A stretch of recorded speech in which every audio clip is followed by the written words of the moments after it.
Assalamualaikum warahmatullahi wabarakatuh. Kami kelompok 7 akan menjelaskan tentang laporan laba rugi pada PT Telekomunikasi Indonesia Tbk, yang beranggotakan saya sendiri, Fauzan, lalu rekan saya, Mutia, dan Dani Salsa.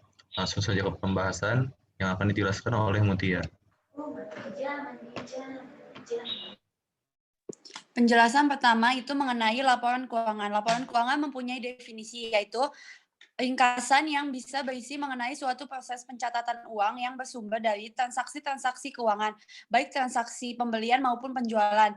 Kemudian ada tujuan dari laporan keuangan. Ya, tujuannya ialah untuk menyajikan posisi keuangan, hasil usaha, dan perubahan posisi keuangan, serta sesuai dengan prinsip-prinsip akuntansi yang berlaku umum. Kemudian laporan keuangan juga mempunyai komponen. Komponen yang pertama itu laporan posisi keuangan. Dan yang kedua, laporan laba rugi. Yang ketiga, laporan perubahan ekuitas. Yang keempat, laporan arus kas. Dan yang kelima, catatan atas laporan keuangan. Selanjutnya kita akan membahas laporan laba rugi.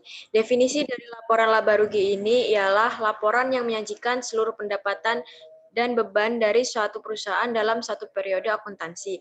Laporan laba rugi memiliki beberapa manfaat, diantaranya yaitu sebagai bahan evaluasi kinerja karyawan, dapat mengembangkan perusahaan, meminimalisir resiko yang dapat merugikan perusahaan, sebagai tolak ukur perusahaan, menganalisis strategi suatu perusahaan, dan sebagai profil perusahaan.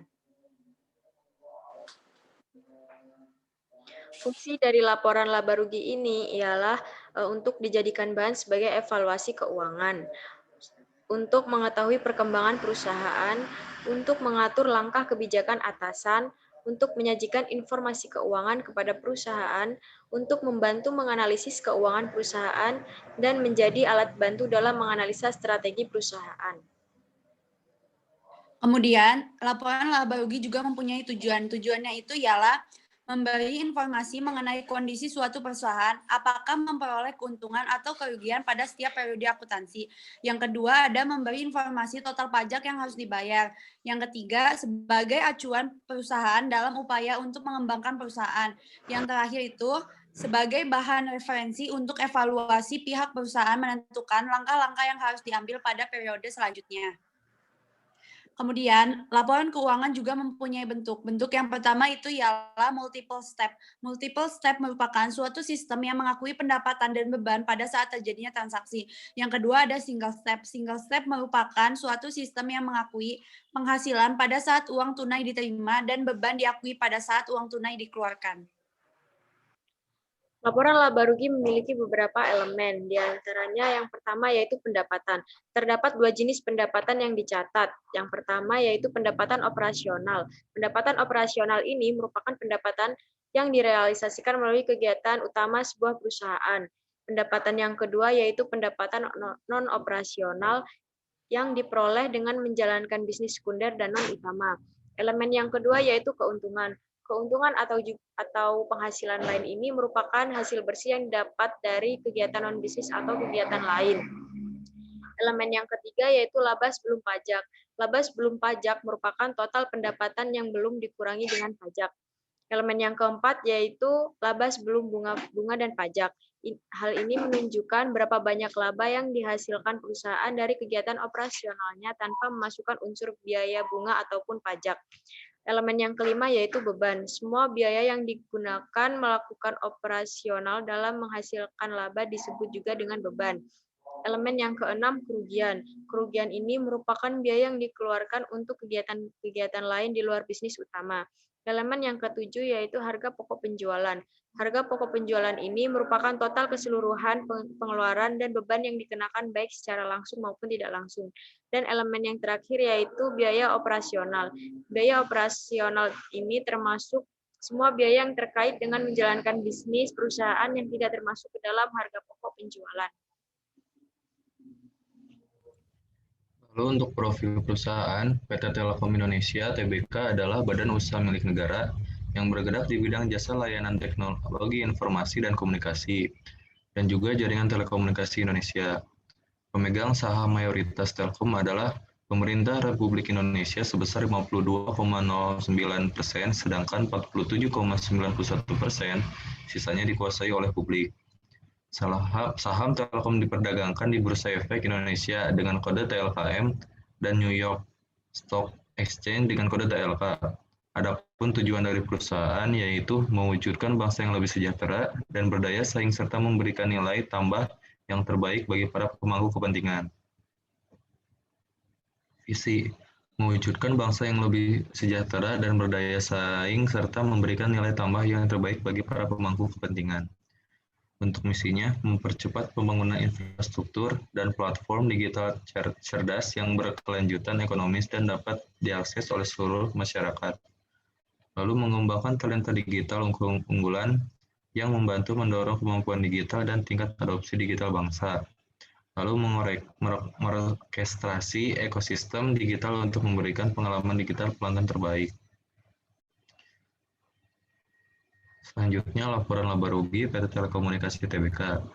Untuk pendapatan pada tahun 2016 sebesar 116 miliar 330 juta, lalu dikurangi oleh total dari semua beban, lalu ditambahkan dengan penghasilan lain-lain, maka laba usahanya sebesar 39,195 juta. Lalu untuk tahun 2015 pendapatannya 102 miliar 470 juta, sama dikurangkan oleh seluruh beban yang telah ditotalkan, lalu ditambahkan lagi dengan penghasilan lain-lain. Maka laba usaha pada tahun 2015 yaitu 32 miliar 418 juta. Lalu laba sebelum pajak penghasilan pada tahun 2016 yaitu didapatkan dari penghasilan pendanaan yang dikurangi biaya pendanaan lalu ditambah dengan laba bersih. Maka hasilnya 38 miliar 189 juta. Lalu untuk tahun 2015 penghasilan pendanaan dikurangi oleh biaya pendanaan, lalu dikurangi juga dengan laba bersih. Maka laba sebelum pajak penghasilan pada tahun 2015 yaitu 31 miliar 342 juta.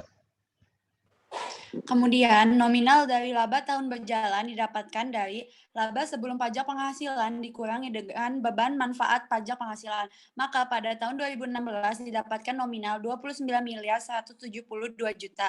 Dan pada tahun 2015 itu ialah nominalnya 23 miliar 317 juta. Selanjutnya ada penghasilan konferensi lain.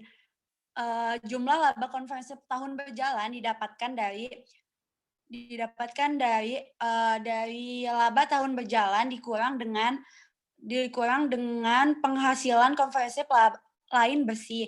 Kemudian pada tahun 2016 didapatkan nominal 27 miliar 73 juta dan pada tahun 2015 didapatkan 23 miliar 948 juta.